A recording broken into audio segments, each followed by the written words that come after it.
Allow me to start by telling you a story. A story about a couple of Florida natives going about their everyday routine when all of a sudden they discover something that will change their lives forever.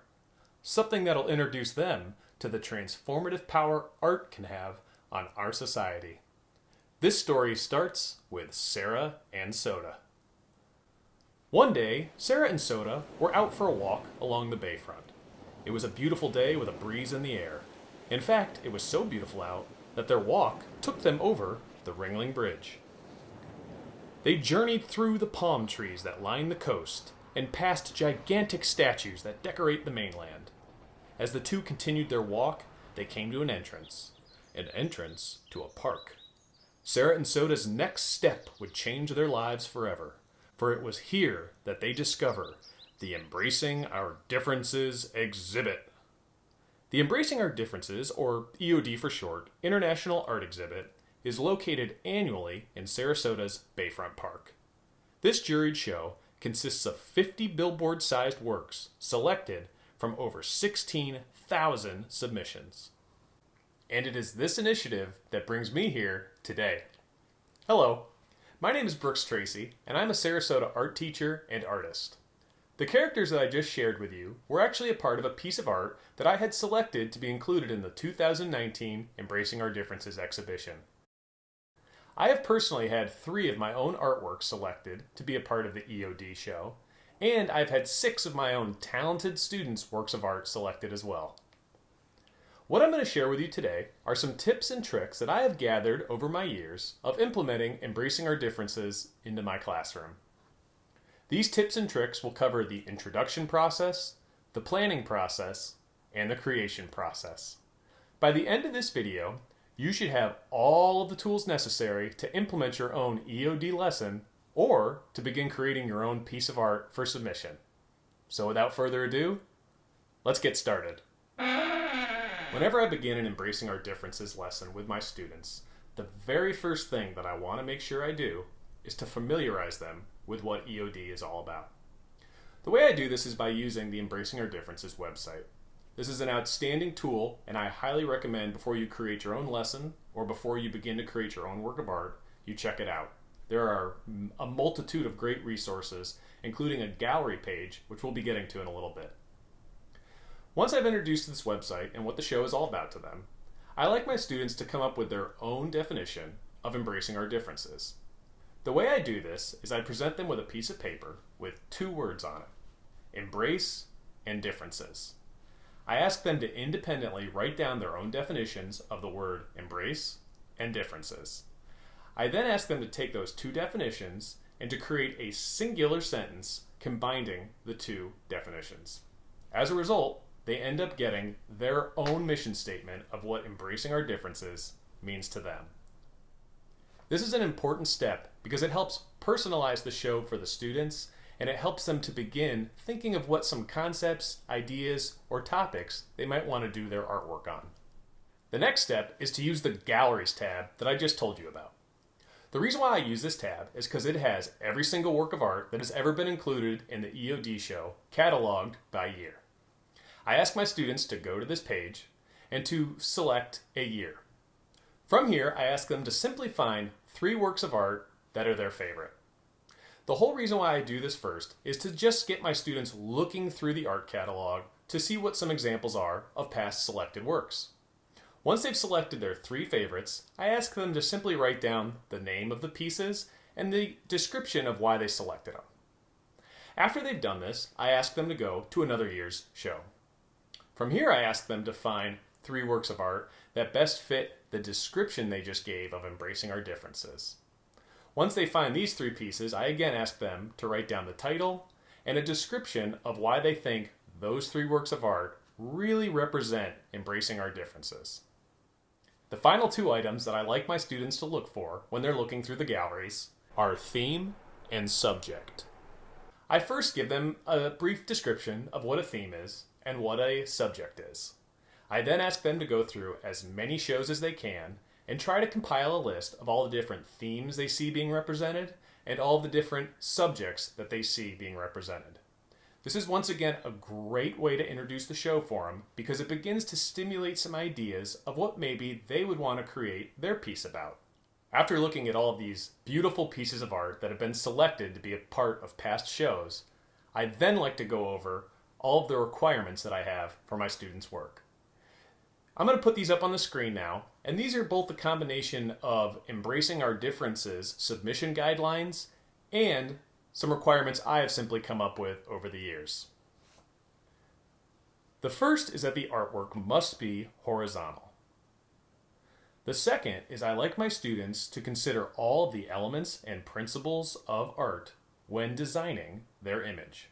I encourage them to create an asymmetrically balanced work of art. The artwork must be original. They are not allowed to use any copyrighted material. I encourage them to not include words. And finally, they will have to complete an artist statement. A couple of quick notes about those requirements. First, about the asymmetrical balance.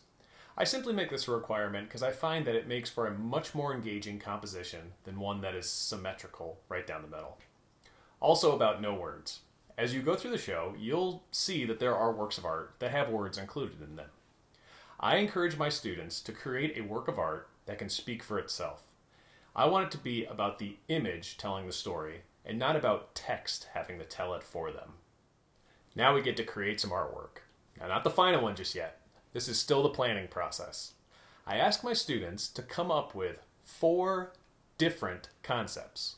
4 different concepts, 4 different visuals, 4 different images that they could potentially come up with as their final piece.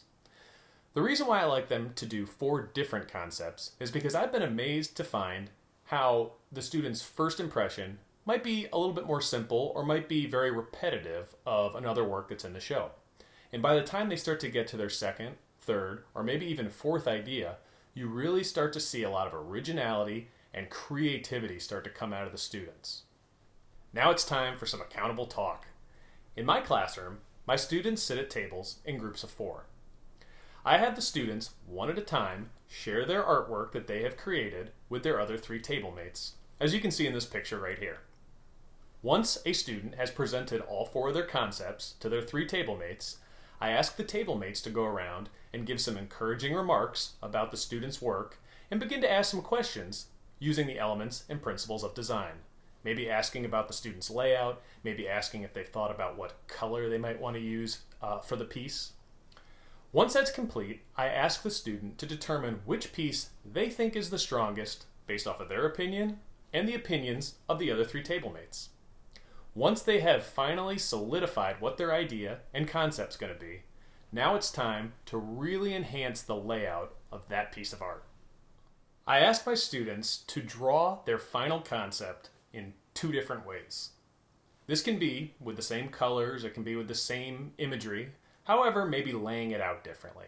I encourage again the requirements, keeping it asymmetrical and not using words to tell the story, but to simply come up with one concept and then maybe start to think about how they could change it around to enhance the piece in a second concept.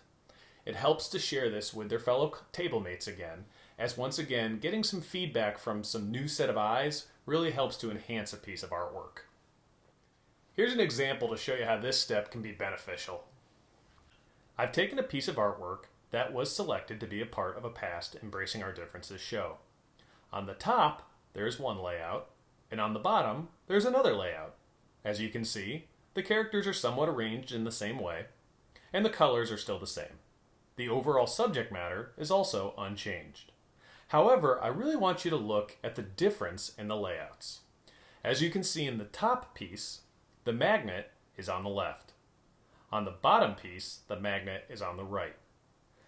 Having my students lay out their concept twice really helps to get them to think about how someone's eye might move through a piece. When you look at the piece at the bottom, you can see that it feels like the students are moving from left to right, the natural progression of someone's eye when they're looking at a piece of art. When you look at the piece at the top, you can see that the students appear to be moving more from right to left, going against that natural eye progression. This is a perfect way to show that a student can come up with the same concept in 2 different ways with one being a much stronger composition. I would encourage my student to go forward with the bottom layout, as it allows for a much more natural flow from left to right. Now, once the student has figured out what they're going to be doing for their piece and what their layout is going to be, I then like them to think about maybe what colors they're going to use or what medium they're going to use. Now, before they make any final piece of art, I like them to create their artist statement. The artist statement is something that's going to help describe to a viewer what it is they're looking at. The artist statement is going to be written before the piece of art because I have found that this really helps the student solidify and defend what is going on in their piece. When they create their artist statement, I simply ask them to finish a word frame with 4 prompts. The first is asking, what will their artwork depict? The second asks, how will they create this piece of art? The third is to once again give their description of what embracing our differences means to them. And finally, I'd like them to describe how their work of art they plan on making accurately depicts the mission of embracing our differences. Once a student has solidified what their concept is, how their concept reinforces the idea of embracing our differences, and have solidified a layout for what the artwork is going to look like, it's time to create the final product. Here's some images of my students working in class. You can see that there's a multitude of different mediums being used, anywhere from acrylic to tempera to watercolor paints, maybe even markers or colored pencils. One thing that I always want to just reinforce is that the student should select a medium that helps enhance their work of art, not take away from it. A full description of the submission process is listed on the Embracing Our Differences website. I hope that this video helps you in developing your own Embracing Our Differences lesson, or maybe even developing your own work to submit. Best of luck with the creative process.